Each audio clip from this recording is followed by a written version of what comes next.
Pemirsa Nahnu TV dimanapun berada, ketemu dalam kajian tematik bersama dengan LDNU. Dan kali ini kita akan membahas tentang sesuatu yang membuat kebaikan sebenarnya, akan tetapi masih belum tercapai dengan maksimal. Bersama dengan saya, Miko Cak Cepadanegoro, saya akan menemani pemirsa Nahnu TV sampai tuntas 1 jam ke depan. Tentunya saya tidak sendirian karena membahas ini terlalu berat, maka biar yang lebih pono atau yang lebih paham tentang ini akan membahas tuntas. Dan ini dia kajian tematik LDNU bersama dengan Nahnu TV.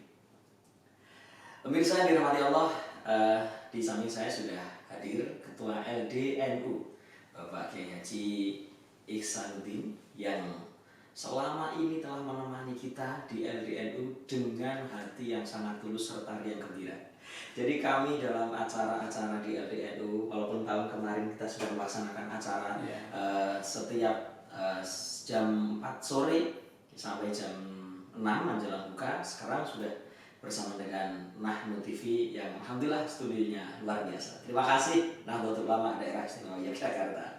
Dan Miko sapa dulu kesempatan kali ini. Assalamualaikum Pak Yai. Waalaikumsalam warahmatullahi wabarakatuh. Cak sore. Kabar sehat. Alhamdulillah sehat Cak. Alhamdulillah. Kalau Pak Yai itu harus tetap sehat. Alhamdulillah. Karena kalau tidak sehat kasihan punya nanti. Dan juga para santri kan butuh ibadah dan sebagainya. Alhamdulillah. Dianugerahi sehat. Alhamdulillah. Dan Kiai Putra juga gitu. Alhamdulillah. Dan ini kan tadi sudah pernah bincang-bincang tentang apa sih wakaf. Jadi tema kita kali ini adalah tentang wakaf.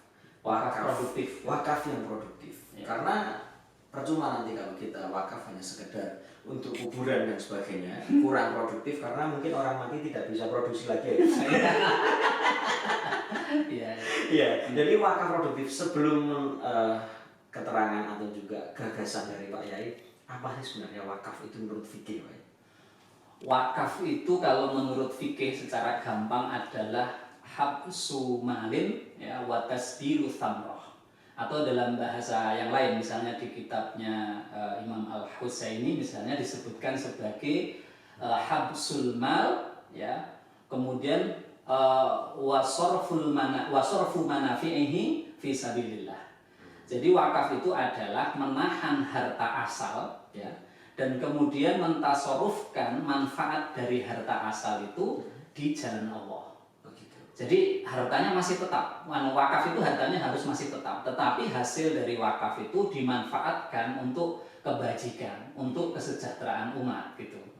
Jadi wakaf, misalnya ada orang wakaf tanah, maka tanah ini diwakafkan, tapi tanahnya nggak boleh habis, ya kan? Tanahnya nggak boleh dijual. Jadi konsep wakaf itu kan la yuhabu wa la yurathu, ya, tidak boleh dihibahkan, tidak boleh diwariskan, wa la yuba'u, tidak boleh dijual. Jadi hartanya harus tetap, tetapi tanah ini ditanami sesuatu. Lah hasil dari tanaman ini dimanfaatkan sesuai dengan tujuan wakif. Wakaf itu ditujukan untuk apa? Misalnya kalau wakaf dari hasil tanah itu untuk beasiswa studi mahasiswa, ya berarti mahasiswa yang tidak mampu atau sedang studi kuliah boleh mengajukan anggaran ke badan wakaf ini. Jadi itu ada namanya proses tanah ya, tanah itu diwakafkan, tanahnya tetap. Atau wakaf itu mobilnya bisa bergerak kemana-mana, bisa disewakan dan lain sebagainya, hasilnya dipakai untuk kemaslahatan umat. Tapi mobilnya tetap, mobilnya nggak boleh dijual, nggak boleh dihibahkan, nggak boleh ya, kemudian diwariskan, ya boleh diganti dengan mobil yang lebih baik. Oh begitu, berarti wakaf itu beda dengan warisan manusia. Artinya kalau istri itu tidak boleh dijual, tidak boleh dihibahkan, tidak boleh diwariskan. Tapi boleh diperbarui. Jangan ya, karena ini merupakan hal sudah real aja. Ini kalau ditonton sama Mbak Peter ya angel gitu. Nah, tapi wakaf itu tidak harus berupa tanah ya, benar? Bukan, wakaf itu ada 3, gitu kan. Kalau kita kembali ke Undang-Undang Wakaf di Indonesia ya, nomor 41 tahun 2004, pertama adalah wakaf itu benda yang tidak bergerak. Benda yang tidak bergerak itu misalnya tanah, bangunan, ruko gitu kan. Itu namanya wakaf yang tidak bergerak. Yang kedua adalah tidak bergerak tapi di luar uang. Contohnya mobil, bis, pesawat, itu kan bisa bergerak tetapi tidak dalam bentuk uang. Kemudian yang ketiga, wakaf dalam bentuk cash atau cash wakaf ya, dalam bentuk uang. Jadi wakaf itu diwujudkan dalam bentuk emas, dalam bentuk uang yang disimpan, atau diwujudkan dalam bentuk saham untuk kemudian dia diproduktifkan ya, lewat saham-saham itu dia bisa mendapatkan dividen atau bagi hasil dari saham-saham itu. Oh, berarti tidak harus dari tanah itu. Enggak, karena kita sering melihat di tulisan-tulisan itu ya tanah ini diwakafkan. Nah, atau bangunan ini atau tempat ya di situ tanah itu biasanya ada ditulis dari badan wakaf mana dari NU dan dari sebagainya. Oke, nah kalau syarat dan rukunnya wakaf itu apa saja? Ya, untuk syarat wakaf ya, saya mengambil dari kitab Tadhib misalnya disebutkan gini. Satu adalah ya ayyakuna mimma yuntafa'u bihi ma'a baqa'i 'ainihi ya. Jadi wakaf itu harus dari wujud barang ya yang ainnya bentuknya masih tetap tetapi bisa dimanfaatkan orang banyak hasilnya itu. Jadi asalnya itu nggak boleh berkurang, tetapi asal ini memiliki manfaat yang manfaatnya bisa dipakai untuk orang banyak. Kemudian yang kedua ya, wa ayyakuna la aslin maujudin wa far'in la yanqati'. Asal dari barang wakaf itu harus tetap ya kan, dan manfaatnya tidak boleh terputus. Jadi manfaatnya terus-menerus gitu. Kalau dulu misalnya di kampung-kampung ya, untuk membiayai kegiatan masjid, tiap rumah atau tiap orang itu wakaf kelapa, pohon kelapa satu.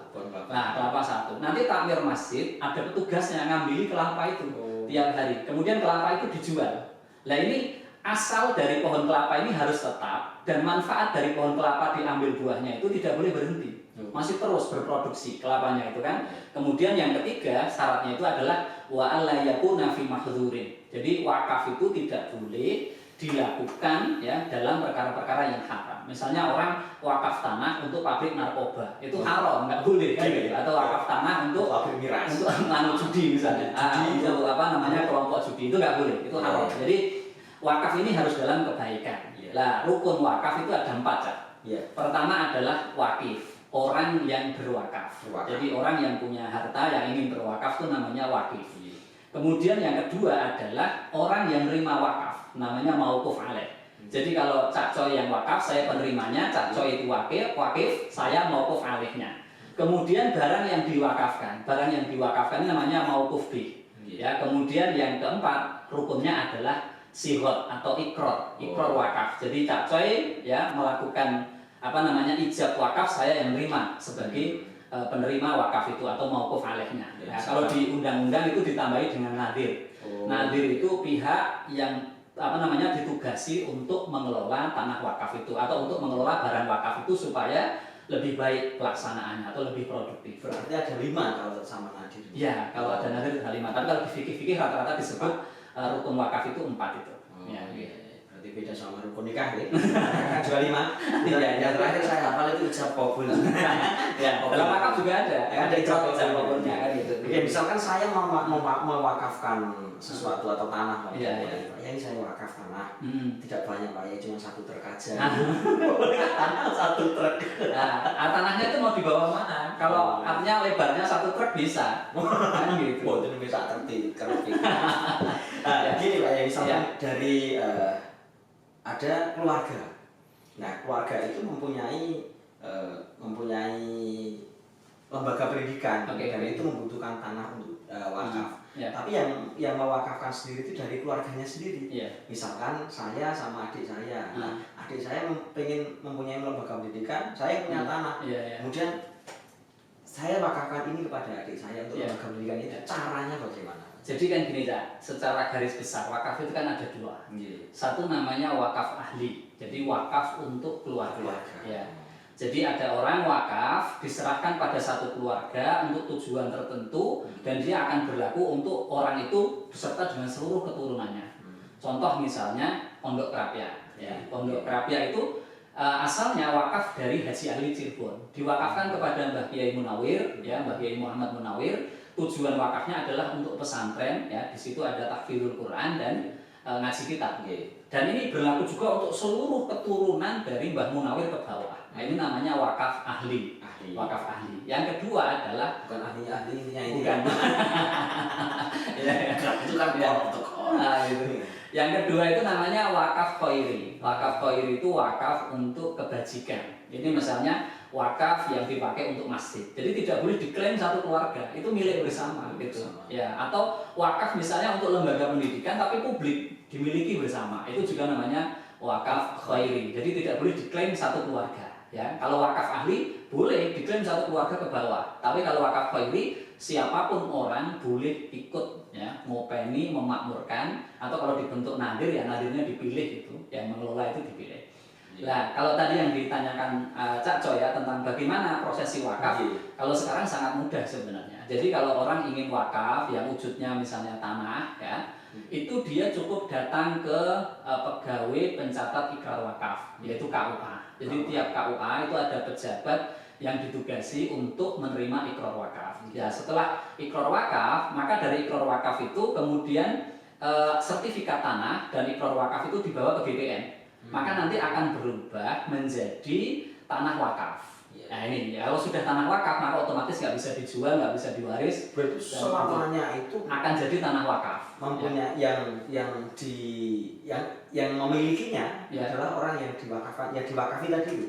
Ya bukan yang diwakafi, ya mauquf alaihnya itu tergantung. Mauquf alaihnya. Kalau ini keluarga ya berarti berlaku untuk seluruh keluarga turun ke bawah. Tapi kalau untuk kebajikan misalnya masjid, ya terus orang yang di kampung itu atau masyarakat sekitar itu yang terus mengelola masjid itu. Gitu. Misalnya ada tanah diwakafkan masjid, kan ini namanya wakaf khairi. Ya siapapun orang ya mungkin perlu dipilih pengurus takmir berhak untuk ngopeni, memakmurkan masjid itu. Kalau pondok rakyat ya berarti keluarga besar Mbah Munawir, Mbah Muhammad Munawir punya tanggung jawab besar untuk mengelola tanah wakaf itu menjadi pesantren ya, pesantren tahfidz maupun pesantren kitab. Gitu. Jadi jelas secara garis besar ada dua pemirsa, yaitu wakaf ahli dan juga wakaf khairi. Kalau susah untuk mengingatnya ahli khair gitu aja.